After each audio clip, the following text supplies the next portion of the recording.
Well, good morning, all. Saturday, 10th day, Twuz 10th day of Christ Mass, right? And some things crossed my mind. I just want to know, where was all these goddamn bullies and people acting all hard? They got their gun, oh, I'm finna dog me a nigga. Nah, ain't nobody in particular unless I'm talking about the whole globe. All of a sudden, you got all these killers, they extra gangster, they doing a bunch of whoop nigga shit.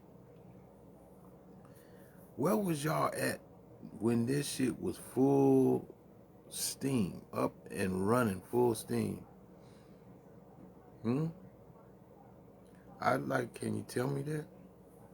Oh, that's okay. You ain't got to tell me. You was hiding under a fucking rock, up under a car, over there by the dumpster at the club, anything. But trying to get some of that bullshit on you. Tell the truth. And the devil, he gonna quit. He gonna quit trying, I guarantee you. And another thing, why is everybody so up? Why is everyone so uptight?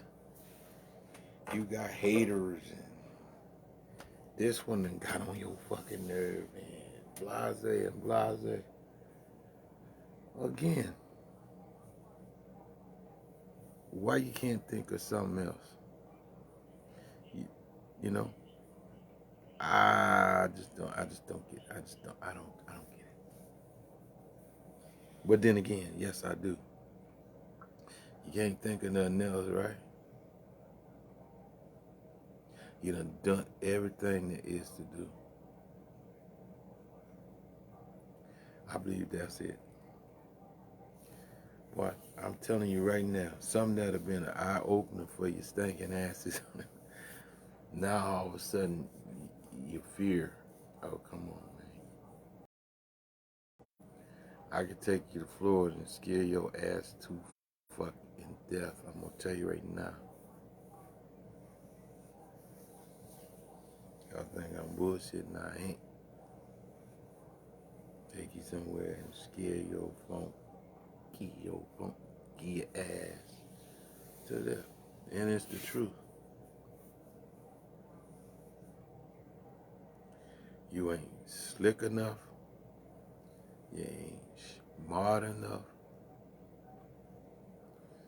You can't finesse. No, man, listen. It's like trying to get a hot tar off of your ass right now. Trying to, it's just dumped on your ass. No, you're hiding from that shit. I don't want to hear it. But I got so many stories being faced with some shit, man, until you have to write a book. Have I ever told you about I was over a woman's house one time that's supposed to be my woman? And I went to a funeral of my family's. In my family, actually was my great uncle's wife at Salem Baptist Church. I came back down to my woman's little house, you know, my so-called woman. I get down there and it's a room full of niggas in there. One of them I knew for sure. It's like we've been going in the same schools and different shit. But the one other ones, I didn't know them at all. And then the girl was like, just got in their lap and all hugged all on him and kissed all on his, all over him and shit. And I'm like, wow. My little shoes was parked up against the wall like Michael Jackson. Right?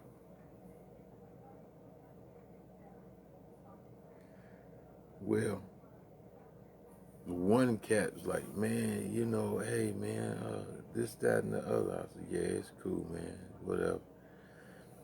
You know, tell you, people, they do things really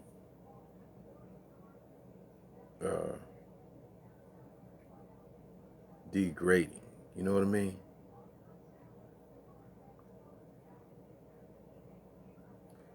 You know, no, just really screwed up. It's like, wow. Gotta be careful of these people, man. They, you know, sometimes people just do some of the most, I guess that's all you have to do is do the most. It's like, wow, well, okay, if that's what you choose to do, why didn't you put it like that? It was, you know, it wasn't hard. A person be gone about their business, you know. Again, you know, can't fall for, you know, you have to be skeptical because people tell you one thing, but their whole is something else, you know.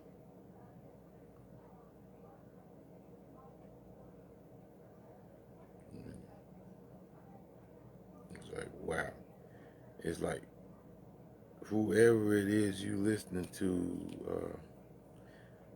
you know, they ain't got to be in no relationship. It's easy to tell you if you participate all the hateful shit to do to someone. I'm like, wow. Like, for instance, people was telling me,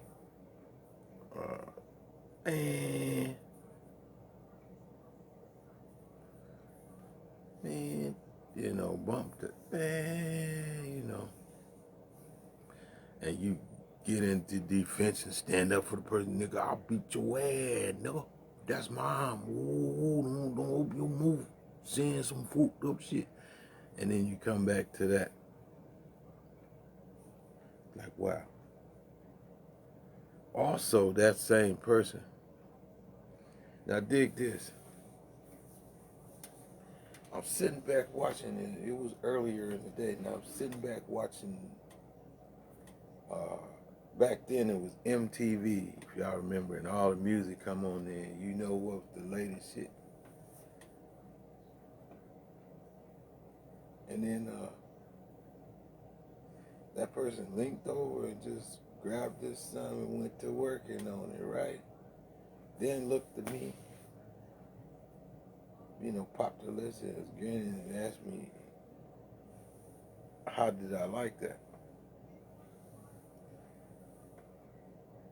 Did I like it? And I said, oh, I hate when you do that. Of course I like if you did. That was one of the first times you ever done it. Then as the sun started going down, you know, there's a ring at the door. Okay. Knowing this person got a bunch of friends, people. I didn't get up and go even look. I kept on watching the MTV till the video started repeating itself. Now y'all know how cable is, right? Now we down there. I'm down there at her spot, right? So I'm like, it's been a minute. Let me go on out here on this porch and look and see what's going on. When I look, there's two niggas. One nigga's name is Robert, but he was a slender character and he was brown skinned. Then there was another nigga by the name of Caveman, big black son of a bitch. And they was driving that car that it was Pontiac GTO, not GTO, it was Grand Prix, 1970, whatever. That motherfucker is tight. It's almost body style to the Monte Carlo, right? But it's a little keener. Matter of fact, I like Pontiac a lot. Anyhow, it was painted. Uh, yeah, Tyrone Turner had that car. It was a red, deep red. The word is crimson for the name of the color, but that's what it was, right? And the interior and everything. So I'm not liking then here's Caveman popping out talking about pimping and popcorn and this, that, and the other and whoop de whoop, and the other nigga just kind of standing on, right? Like, pussy make you stanky and this and that, and they trying to throw a bunch of shit because this woman that I'm speaking of, her uncle always tried to characterize himself something like, the Mac with a bunch of Mac and dig, brother, and this and that and other. You put a bird in the cage, you open the door of the cage. If the bird flies away and it comes back, then the bird is yours. But if you open the cage and the bird flies away, then and it never comes back, then the bird was never yours, type of thing, right? Like shit. Man, look.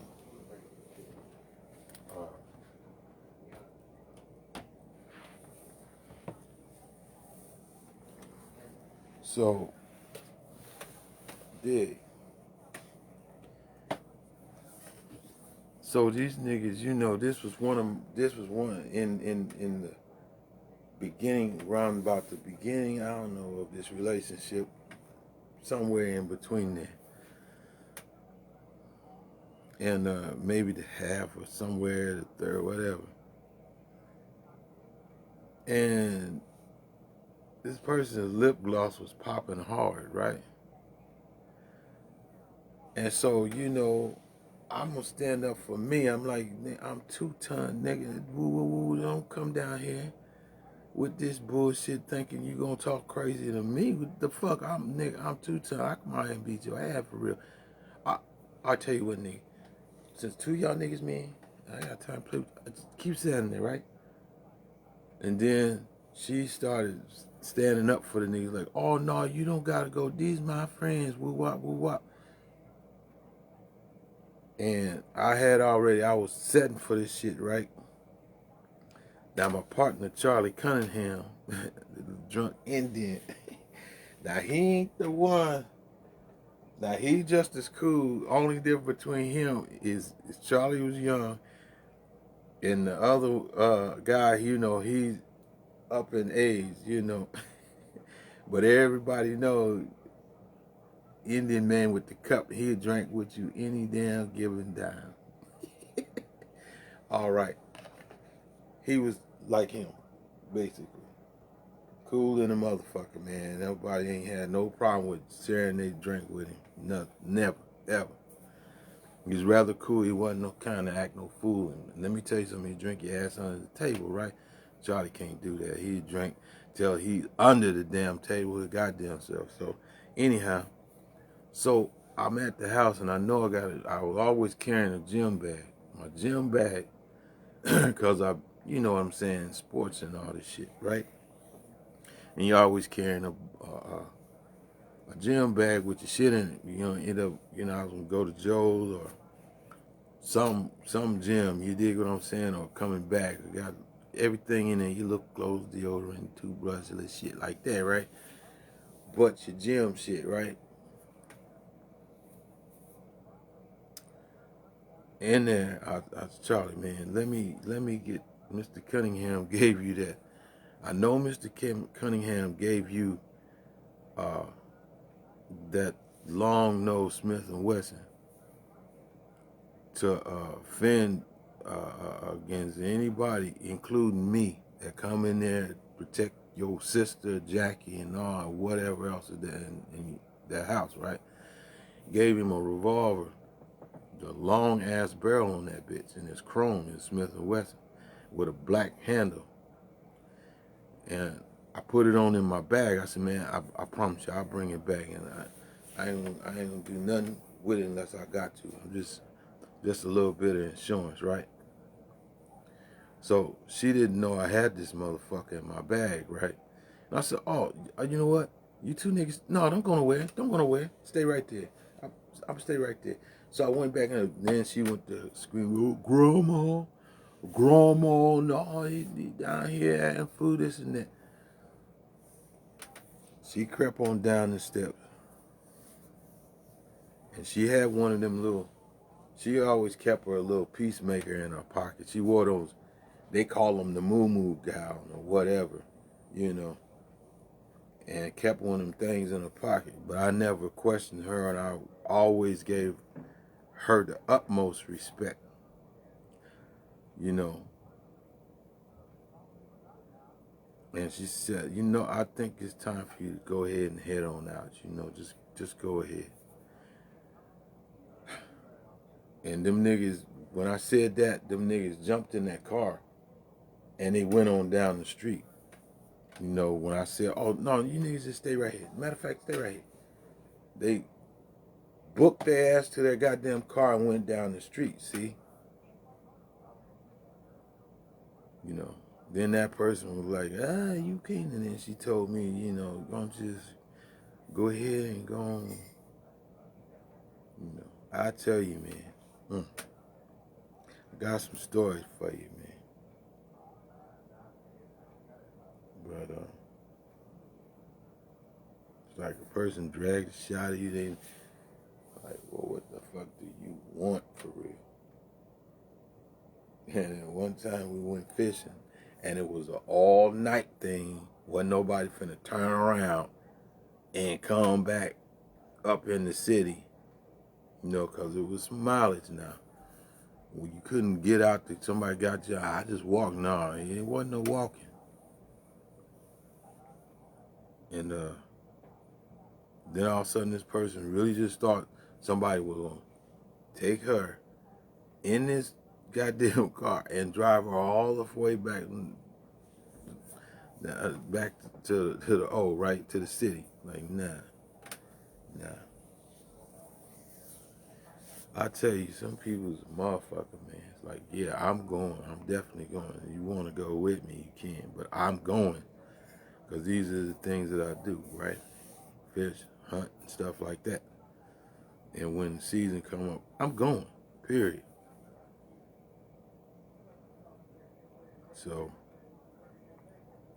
I tell you, man, I don't want to get stuck on that.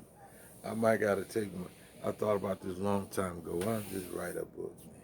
You did. But, yeah. And be like, yeah, wait, since you telling, why don't you tell some of that shit, you know what I'm saying? Some of that shit you did. Don't try to make it like you just was a deacon. Oh, you mean how we used to go up there and return the favor to them white boys? Up there at Gallagher Pool by Benson? Wait till they go off in the motherfucking game room. They turn the bicycle upside down on the handlebars and seat and think that was going to stop a motherfucker from going up there, throwing the raggedy bike down, flip it over and get on it and ride off, and they all going to run after you and shit. They got brand new Mongoose bike and shit with alloy rims, alloy handlebar, all the shit matching. All right. Is that enough for you? Yeah.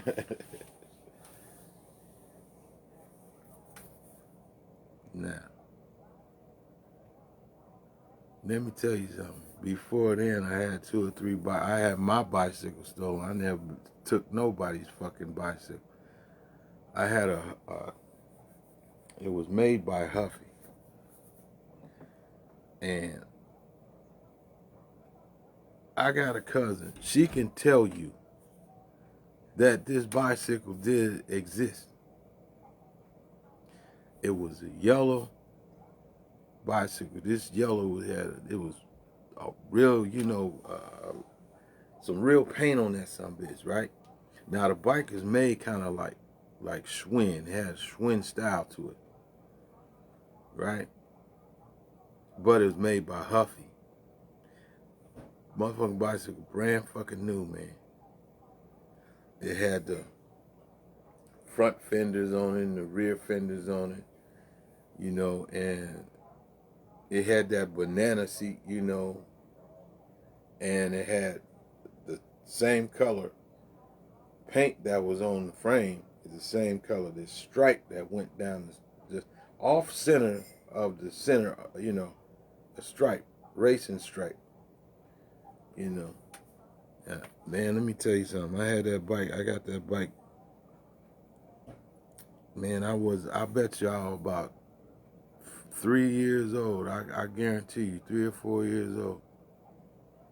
Then we moved across the street, 38th and Parker, 3857 Parker. But we used to live in that house across the street, right straight across.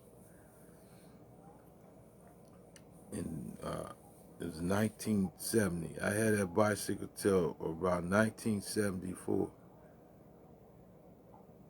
And one day, myself and my dad was having a father-son moment. You know how you think you graduate to something else and you can have something else. Now, by this time, well, 77, I would have been 10 years old, so it was less than that. 74, 75, somewhere in there, right? And I see all the other kids on the block, these black kids now. We live in an okay, you know, area, you know. They got mini bikes. They didn't graduated from the bicycles to these mini bikes and riding them up and down the sidewalk. And I'm always looking at the older boys and trying to kick it with the older boys, right? And do what they doing, right? Because you know how I ain't so much monkey see, monkey do, but you know, you think it's the timing. You should too. Your eyeballs work, right? So they got a mini bike. I wanted one too. Let me, you know. So we would always go to the store. It was a store. Always go to these particular stores, these grocery stores and shopping centers, whatever. This one was Target down on Saddle Creek, right? And when you walk in on the automotive side, you know, when you walk in the store, you go to your right, and that's all automotive that way.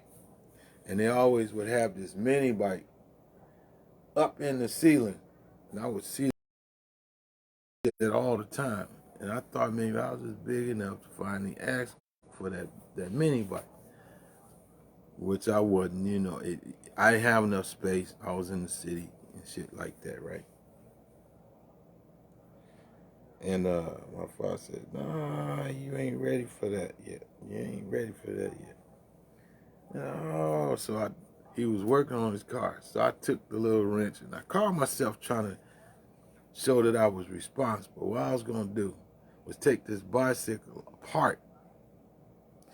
And I took it and I put it on the side of the house, on the other side of the house, and I left the wrench there, right? And he's like, "Well, where you going with what you doing with my wrench?" I said, "Well, I'll take it apart and we doing this talking. I'm just trying to show you I'm big enough I can handle this type of thing. I'm gonna put my bicycle back together with that wrench, right?" He said, "Okay, show me where this mini bike is at." And I said, okay. And we leaped in the car and we went down there, sit down there at Target, and he showed me. I don't gotta tell you. We walked off in there and looked up in that corner, and that mini bike was that spot was bare. What? I'm like, oh well, it ain't there no more. Guess. And you know, while we was there, he got some things for what he was working on. And you know how you just take your little son by the head and rub him. Come on. You know, we got in the car and I'm still being as happy, you know. And get back. And I be back around that corner where I put my bicycle and this wrench. This broad daylight now. My goddamn bicycle is gone. Period. Point blank. Missing. Ain't there. Spot bare. Nobody to blame. I'm like, well, where the fuck is my bicycle, man? And my father wasn't that kind, man. He ain't buying you no more. He ain't buying you two. It's the way you get one thing, and he gonna see whether you appreciate it or not, cause you keep it. You not. He's through fucking with you. You don't appreciate that. He's not gonna give you. He not gonna go buy you no another one. Like, you know, the powers that be, if you will, like y'all say, you know, like it's been said, powers that be, the so-called minority or majority, whichever way you want to put it, right? They can get them shits all day. He can act spoiled and take that damn mini bike and be riding and then leap off of it and let it run into a tree. Bam! And then it, you know, the fork spin up on it. It might spin around and slap upside the tree and bust the case or something. Because he wants this other one that's coming out. Maybe it was one of them, you know, them Triumphs. He want to graduate from the mini bike and get a Triumph. When that one wears out, and then, you know, with the lawnmower engine, it's never going to wear out. Right? It's just going to constantly, you put gasoline and oil in it, and it's going to always start right up. As soon as he said, oh, he has somebody put a clutch on him, he said, damn it. He get on, he's trying to show him that it's messed up. He done went and had it serviced real quick and put it back there. When he jump on it, it's like brand new. You see him talk about? It never gets old. So he got to wreck the damn thing to get something else, right? But they got it to give to him. Nah, that ain't what kind of party he had, right? I'll tell you that right now. So my bicycle was gone. That was my first bicycle. Let me tell you, I love that bicycle, and my bicycle was fucking gone. Broad daylight. Stole, just straight took my damn bicycle out of my yard. I had toys and stuff, man. We played with our toys, man, and put them in. You going up on 38th, 40th and Parker. I don't give a damn if you come from the reservoir from the east, or you come up from the north and then, you know, or from the south on 40th Street and you take that right and head east and you right on 40th Street, you'll see that 3857 Parker right in the middle of that block before the incline to go up the hill. That's where I live. They got some kind of fence or something that was there. That is a big old white house that has a big old garage, but that used to be a school. A long time ago. I'm talking about long, I wasn't even nowhere near born. Anyhow,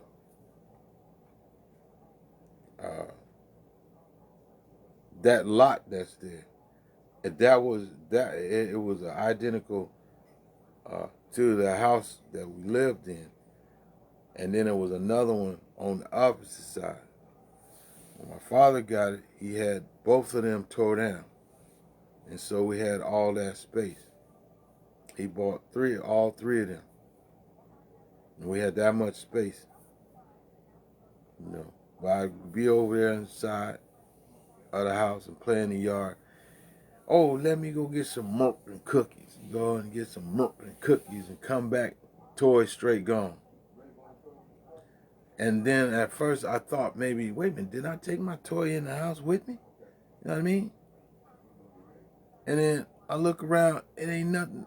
No, I didn't take it in the house. I know where I left it in the yard, and it come back and it's gone. I'm telling you, a lot of time that shit didn't happen, man. in that area. Real fucked up, man. So don't, and there's more shit. I'm right. I'm something, you know, you want to speak things appropriately when things are, you know, to hit the head on nail. But I'm going to say this. That I don't have no motherfucking conscience for the life that I lived, right? You gotta understand where I come from, where I'm coming from when I say that. You know, you kiss my fucking ass because let me tell you something. You think I was doing something fucked up around that something? I ain't do nowhere near enough. The average motherfucker don't take nothing for me terroristic and shit. But if anybody had a reason to tear that motherfucking cornfield up, and all them goddamn people that talking about friends and shit, should have slapped the shit out of them. Oh, you black ass bitch. Foul. I don't give a damn. Go get your brother. Go get your motherfucking punk ass brother. You know what I'm saying? Be like, yeah. You know how it come pimping up. You know how a big brother would come pimping up. It's like, oh yeah, nigga. Oh yeah, nigga. Oh yeah, nigga. Oh man, what you good for? Yeah, bitch. Yeah, that part. Think I'm playing with your motherfucking ass? I ain't playing with your funky ass. Not at all, you bitch. Got the fuck out of my yard before I pull the trigger on your funky ass, bitch. I should like your ass. Yeah. Fuck your black ass sister. And a booty hole, bitch.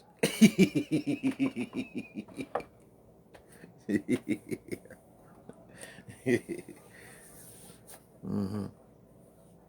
Straight up. Yeah.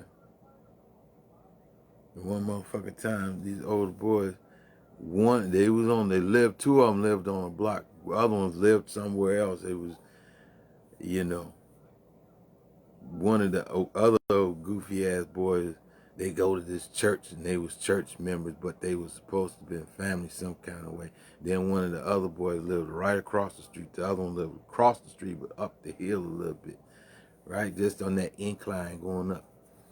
Well, them niggas, they was older than me, right? They was about as old as my sister, man, Jackie. You know, she got, what, Jackie, how old are you? You 7 years older than me.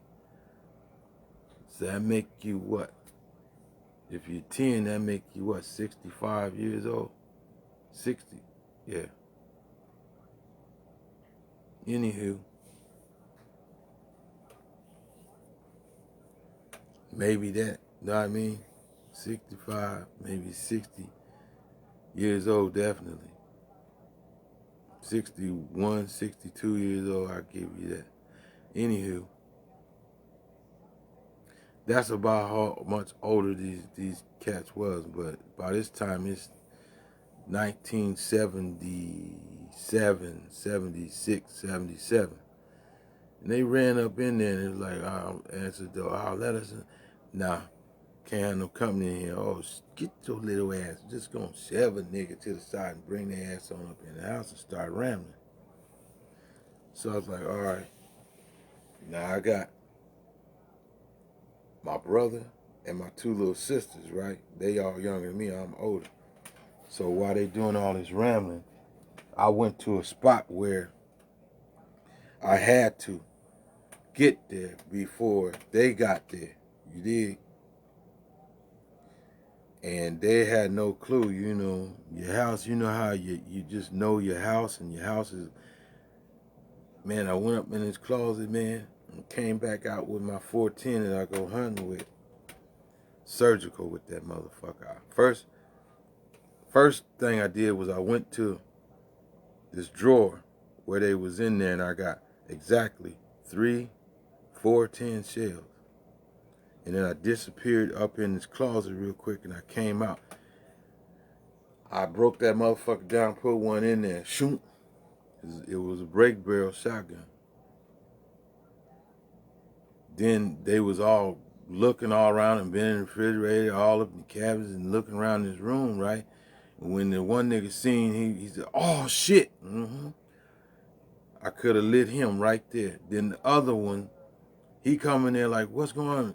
And he seen the shit. He's like, "Oh shit!" And then the other one's behind him, and he started. And then all three of them start rolling back out this fucking door, man. Now I'm surgical with this shit, right? They got the idea. And I'm telling you, the way that it was, the one that was already in that room rambling, would have been him. The other ones, then break that bitch down, put another one in there. Then him, bam. Then before the other one can even get off the fucking steps out the door, bam. I'm surgical with that motherfucker. I've been hunting ever since I was an itty bitty nigga. These motherfuckers could have got it that day. Let me tell you something. That was such a scared straight for them niggas. Them stupid ass niggas took their goddamn ass and got in the fucking military. Then here come their pops, come down there walking all slow like Mr. Snuffleupagus, not knowing these ignorant motherfuckers was acting a fool. They try to make it sound like somebody just came outside and was outside fucking, with it. That's the biggest fucking lie. They almost lost their goddamn life, all three of them. I'm not no fucking joke. But I like to kid with people, and I ain't trying to scare nobody. But I got a lot of sense of responsibility. I've been taking care of me and three other ones. Sometimes you have to roll back. And see, this is the thing where people try to play you like you an outcast or something. Motherfucker act like they don't know, they ain't tell the truth, but they was scared to death. What the fuck you was doing with your ass down there? That's the first thing should have came his out of his mouth. What y'all doing with your ass down there? Because I know for a fact, the man ain't no dummy. He see it all, right?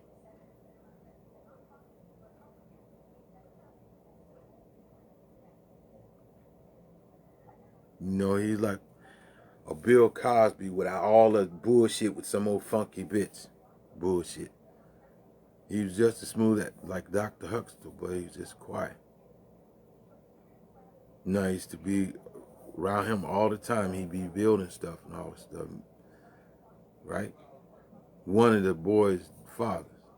And all my always know him, right? But his son got a fucking problem, period. I helped fix his motherfucking problem. That motherfucker got the hell out of there. Stop that goofy shit and his motherfucking friends too. Till he realized that was the day that the bullshit was definitely over with. I was that kid, I wasn't going. At all. But now, let me move on to something else, all right? So I told you I could write a book. See, people be afraid of people, but I was already sound, already fit. Been in the woods all my life, field and stream.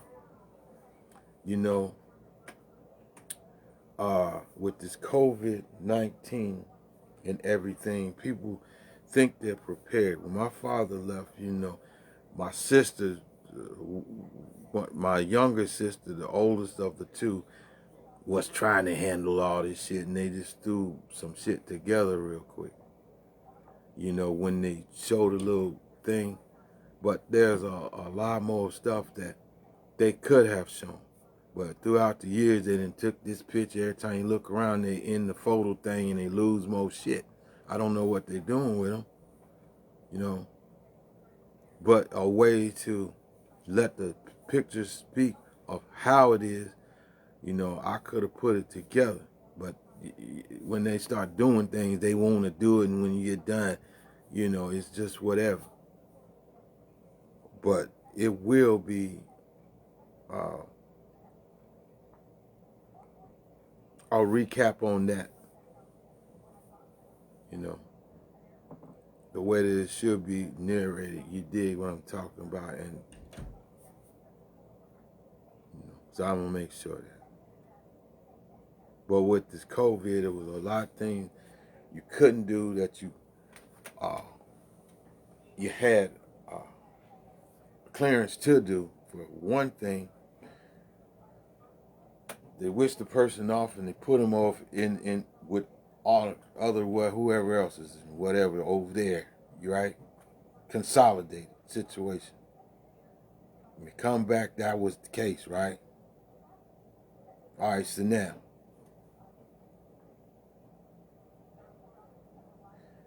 they keep you at bay, but they want to talk to you a little bit. And when you keep asking questions, they like, yeah, there's so much going on and all that. You know, that's just what I'm trying to say. People be trying to be prepared for all this stuff, but you never prepare. I don't care how form or how it look. You ain't never prepared. And you go, if you care about these people or your person or your loved one, can nobody put no limit on how long you can have, mourn, if that's the case you want to, or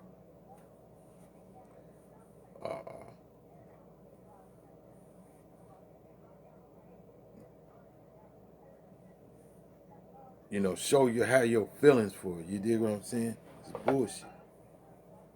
For somebody else to say, oh, you'll get over there, you need to come to that. You kiss my ass, man, because you're going to get beat up. Just go away and leave me the fuck alone. As if you're trying to change me, you ain't.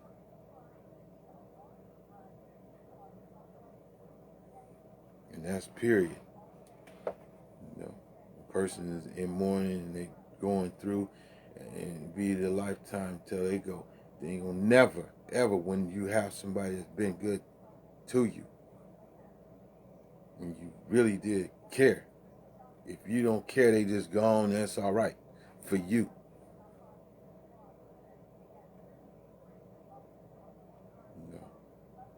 It's been through the whole nine. A person put up with a lot of bullshit and he handled it pretty well for a father. He was doting for sure, right? A doting father. Dope, dope, dope, dope, dope, dope, dope, dope, dope, dope, dope, dope, dope. You dig what I'm talking about? Dope. You dig? Handled. You can't ask no more out of a father.